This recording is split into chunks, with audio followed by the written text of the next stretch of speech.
भारत जोड़ो यात्रा के 109 दिन हो गए और इस यात्रा में उमड़े जन सैलाब को देखकर भारतीय जनता पार्टी के होश उड़े हुए हैं, लेकिन वो इतने बौखला जाएंगे ये हम भी नहीं जानते थे। जहां करोड़ों लोग दलगत राजनीति से ऊपर उठकर भारत को जोड़ने में जुटे हुए हैं, वहां भारतीय जनता पार्टी ने इस यात्रा को बदनाम करने में, दुष्प्रचार करने में, झूठ बोलने में कोई कसर नहीं छोड़ी है। आगे बात करने से पहले आज की बात कर लेनी जरूरी है। भाजपा के नेता कह रहे थे राहुल जी क्रिसमस की छुट्टी मनाने विदेश जा रहे हैं, लेकिन आज कड़ाके की सर्दी में जब भारतीय जनता पार्टी के मंत्री, बददिमाग प्रवक्ता और नेता कंबल ओढ़कर भारत को तोड़ने में लगे थे, तो राहुल जी महात्मा गांधी की समाधि पर, नेहरू जी की समाधि पर, इंदिरा जी की समाधि पर, राजीव जी की समाधि पर, चौधरी चरण सिंह की समाधि पर और अटल जी की समाधि पर नमन कर कर अपनी तपस्या पूरी कर रहे थे। शास्त्री जी की समाधि पर भी। और यहां पर जयराम सर ने कुछ दिनों पहले बोला था कि इनको माफी मांगनी चाहिए ये झूठ बोलने के लिए। तो जब आज आपका झूठ फिर से रंगे हाथों पकड़ा गया है, तो क्या माफी वीर की सेना माफी मांगेगी? माफी मांगना इनकी पुरानी आदत है, दिक्कत नहीं होनी चाहिए, लेकिन बार बार झूठ बोलने की ये जो आदत है आज फिर से पकड़ी गई है और जरूर माफी मांगने का काम होना चाहिए। हम लोग थोड़ा सा सिलसिलेवार तरीके से आपको बता देना चाहते हैं कि किस तरह के और कितने झूठ बोले गए और इस झूठ बोलने को और झूठ को बढ़ाने में किस किस का हाथ था। शुरुआत होती है राहुल जी क्या पहनते हैं, क्या खाते हैं, कहां सोते हैं, कंटेनर कैसे हैं, उनके भाषणों को काट छाट कर गलत तरीके से प्रस्तुत किया गया। और यह काम भारतीय जनता पार्टी की ट्रोल आर्मी ने नहीं किया, यह काम मोदी जी के गृह मंत्री ने, उनके मंत्रियों ने, उनके प्रवक्ताओं ने, उनके आईटी सेल के इंचार्ज ने और भक्तों ने मिलकर किया।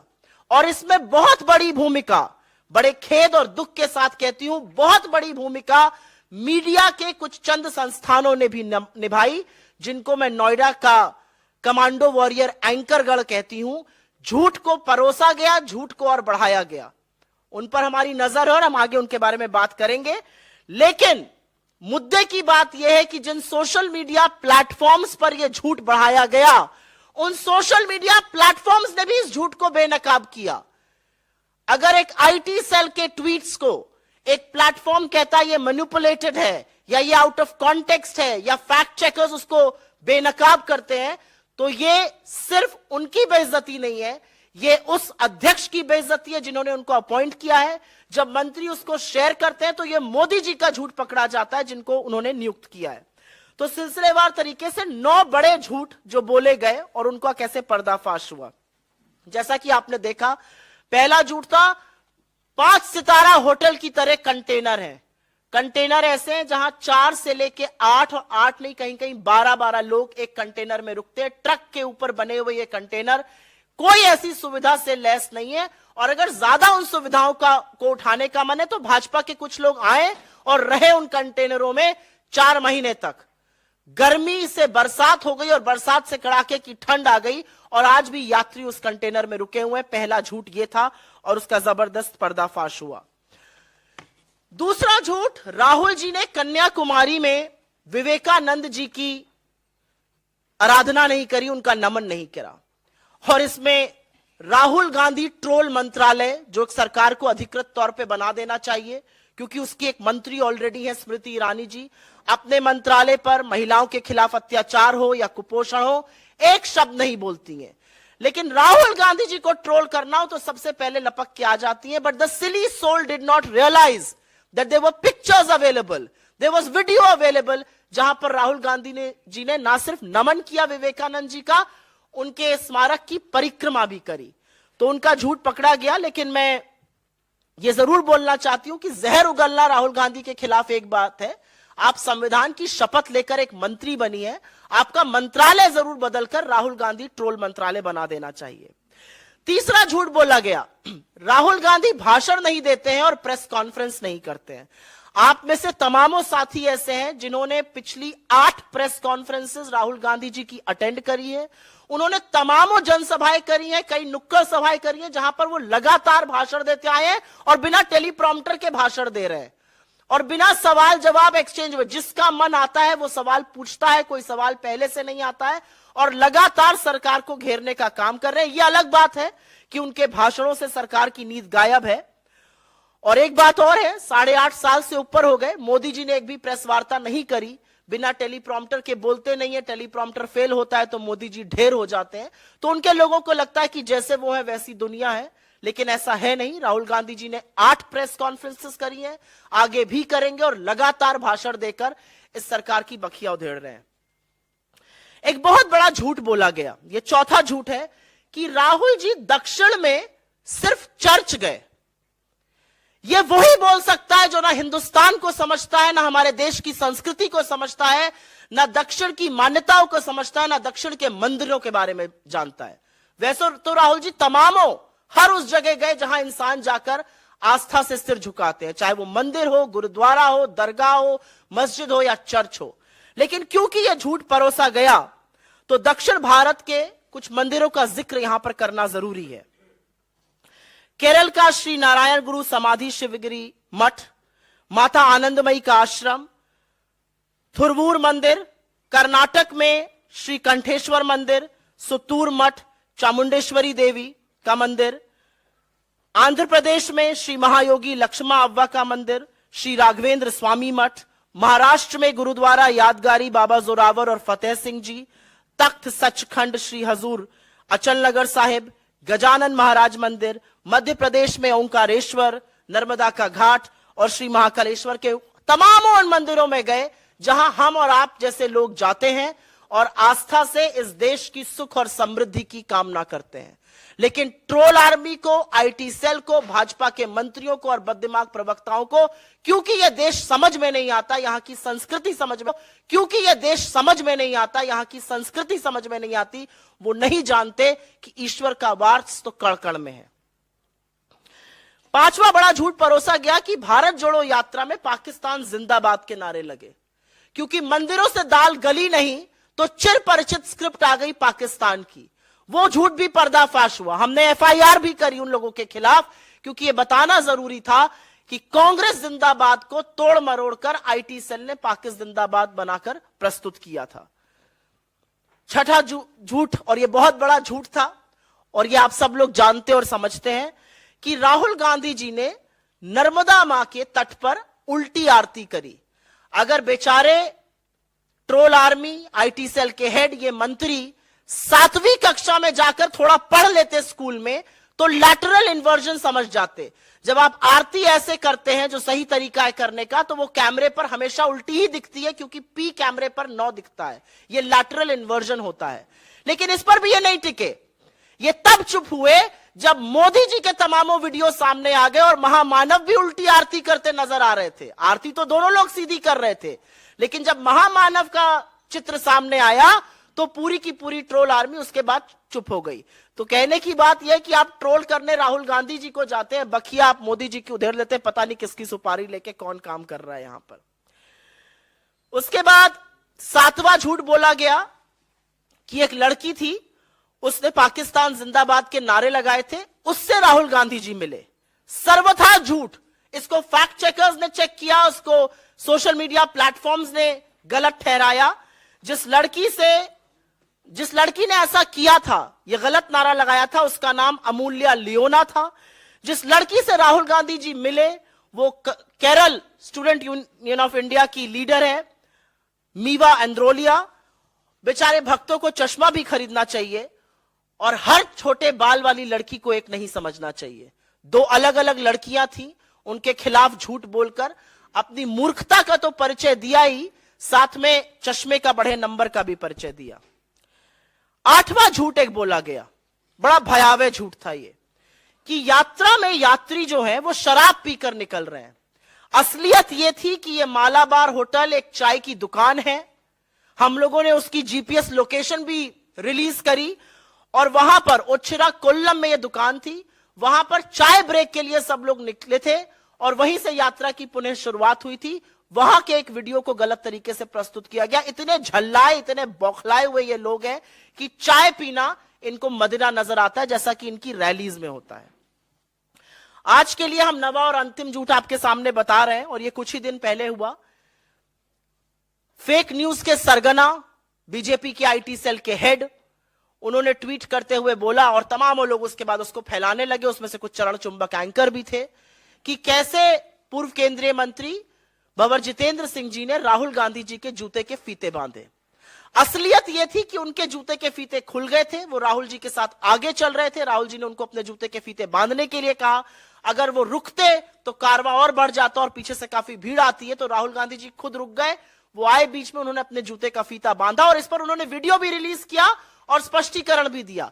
लेकिन बेचारे लोग लगे रहे, और कब तक लगे रहे, क्योंकि विडंबना ऐसी थी कि राहुल गांधी जी जो जूता पहनते हैं, और हां मैंने वो वीडियो रिलीज किया, मैंने वो पिक्चर रिलीज करी, जो राहुल गांधी जी वीडियो पहनते हैं वो लेस लॉक्ड है, उसमें लेस बांधनी ही नहीं पड़ती है। लेकिन बेचारे ट्रोल बार बार इनका झूठ पकड़ा जाता है, इनका एक ही काम है झूठ बोलना, लेकिन बार बार फजीहत होती है। मेरा अपना मानना है कि यह झूठ भारतीय जनता पार्टी की troll army, Bharatiya Janata party के प्रवक्ता, इनके मंत्री, इनके लोग अपने आप से नहीं बोल रहे हैं। इनकी नियुक्ति या तो मोदी जी ने करी है या नड्डा जी ने करी है, और इसीलिए the buck on all of these lies stops with them. उनके दरवाजे पर आकर ये सारे झूठ रुक जाते हैं। ये झूठ और दुष्प्रचार का काम उन्हीं लोगों ने किया है। हम ये जानते थे कि लोगों को भारत जोड़ता देखकर तानाशाह परेशान जरूर होगा, लेकिन माफी वीरों के इन झूठों को झूठ का पुलिंदा बनाते देखकर शायद थोड़ा सा तरस भी आता है। और जैसा कि मैंने कहा, कुछ नामी गिरामी न्यूज एंकर इस झूठ को बढ़ाने का काम करते हैं। जब बताओ तो डिलीट कर देते हैं, माफी मांगते हैं पीछे से, शायद सार्वजनिक रूप से आप लोगों को नहीं दिखाते होंगे, डीएम मैसेजेस कर और एसएमएस करके माफी मांगते हैं। लेकिन अपना जमीर बेचकर पत्रकारिता का जो आप स्वांग रच रहे हैं वो बंद कर दीजिए, क्योंकि आप किसकी गोदी में बैठे हैं वो आपकी हर एक ट्वीट, आपके हर एक फेसबुक पोस्ट, आपकी हर एक लाइक से जरूर पता चल जाता है। राहुल जी एक बात बिल्कुल सही कहते हैं, और इस पर मैं 100% सहमत हूं कि बीजेपी का काम है छवि खराब करना, लेकिन बेचारे ये काम भी ठीक से नहीं कर पा रहे हैं, बार बार पकड़ लिए जाते हैं। कांग्रेस के खिलाफ दुष्प्रचार करने में मोदी जी ने अपने तमाम ट्रोल आर्मी, बेतहाशा पैसा, मीडिया के अधिकांश एंकरगण को खड़ा कर दिया है।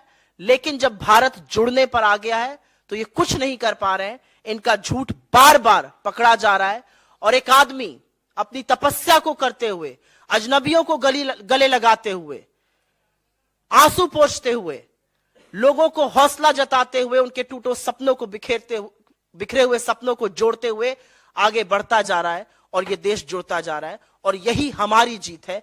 हर झूठ का पर्दाफाश होता है, क्योंकि झूठ की उम्र बहुत कम होती है। तो आप लोग जरूर ये झूठ जो है दिखाइएगा। और यहां इस मंच से सिर्फ अंतिम यही कहना है कि ये झूठ प्रायोजित है, ये झूठ शीर्ष सरकार के शीर्ष ऑफिस से निकाले जा रहे हैं।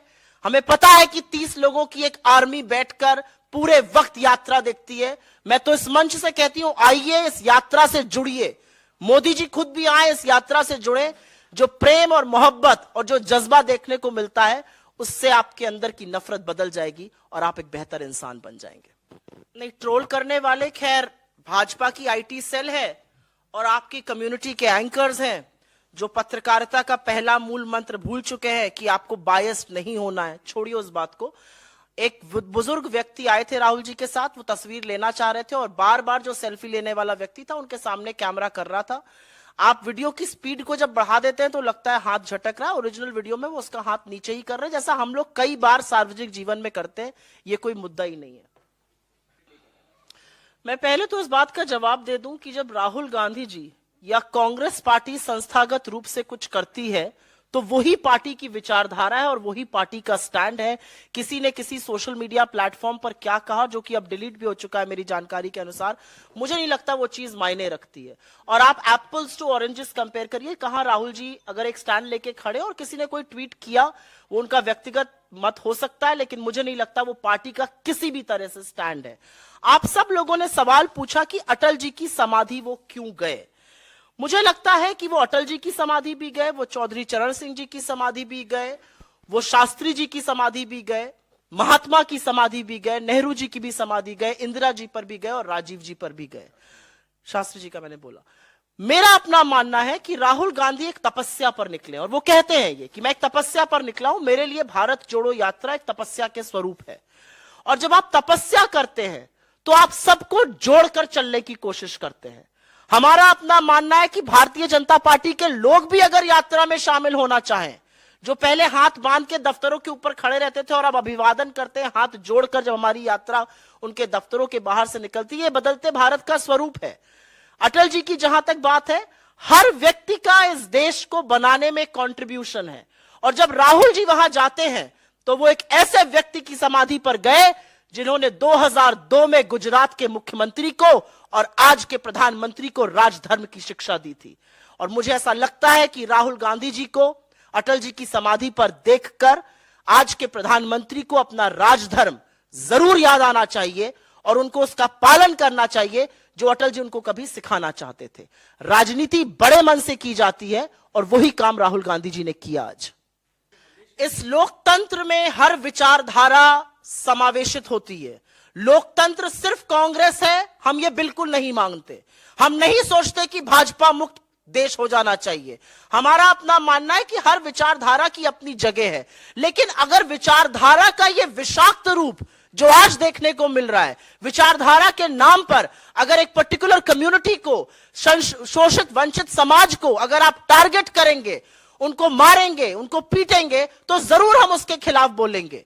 मुझे नहीं लगता कि अटल जी की सरकार में अगर अटल जी प्रधानमंत्री थे और उन्होंने अपने मुख्यमंत्री से कहा राजधर्म का पालन करो, तो जिस विचारधारा का उल्लेख आप कर रहे हैं उन्होंने वो नहीं किया था। वो संविधान के साथ खड़े थे और संविधान में सबके हितों की बात कर रहे थे। And what does he have to say about our victory in Himachal? Does that not change the political picture in this country? What does he have to say the hands down victory of the Congress party in the गढ़ में घुसकर हराया है नागपुर में हमने Bharatiya Janata party को, उसके बारे में वो क्या कहेंगे? The message in Gujarat is very wide and clear that there is a team B and 5 MLAs were almost willing to jump ship, but it would have reflected very badly on both Team A and Team B, and which is why they were stopped. Let us not read too much into one verdict and not the other. If Gujarat was a reflection of that, then what is Himachal a reflection of? Somebody should turn around and ask the Home Minister these questions. देखिए, आपने अभी तक देखा होगा कि तमामों वो लोग दलगत राजनीति से ऊपर उठकर भारत जोड़ो यात्रा के साथ जुड़ रहे हैं। उसमें राजनीतिक लोग भी हैं, उसमें समाज सेविकाएं भी हैं, समाज सेवक भी हैं, उसमें किसान हैं, उसमें मजदूर हैं, उसमें डॉक्टर्स हैं, उसमें आशा आंगनवाड़ी के लोग हैं। तमाम वो ऐसे लोग हैं जो दलगत राजनीति से ऊपर उठकर भारत जोड़ो यात्रा के साथ जुड़ रहे हैं, क्योंकि उनको लगता है कि आज देश को जोड़कर रखने की जरूरत है। अगर बिखर गया तो बड़ी मुश्किल हो जाएगी समेटने में, और ऐसे में हर योद्धा का स्वागत है। मुझे नहीं पता आप लोगों ने नोटिस किया कि नहीं किया, लेकिन 24 तारीख को जब दिल्ली में यात्रा चल रही थी तो डीएमके के, शिवसेना के तमामों सांसद यात्रा में आके चले थे। वो भीड़ और वो जनसैलाब इतना बड़ा था कि शायद आप लोग इतना नोटिस ना कर पाए हो, लेकिन तमाम दलगत राजनीति से ऊपर उठकर लोग इससे जुड़ रहे हैं। तो यहां पर हर योद्धा का स्वागत है। हर योद्धा जो इस देश को जोड़कर रखना चाहता है, जो बुनियादी तौर पर इस देश की संस्कृति को, इस देश की मान्यताओं को समझता है, वो इस यात्रा से जरूर जुड़ेगा। मेरा तो अपना मानना है कि इस यात्रा में मोदी जी को स्वयं आना चाहिए। आएंगे, चलेंगे, जज्बा और मोहब्बत देखेंगे लोगों की, तो अंदर की नफरत भी खत्म होगी और इस देश को थोड़ा समझेंगे भी। फिर शायद टेलीप्रॉम्प्टर लगाने की जरूरत ना पड़े। थैंक यू, बहुत बहुत धन्यवाद आप लोगों का।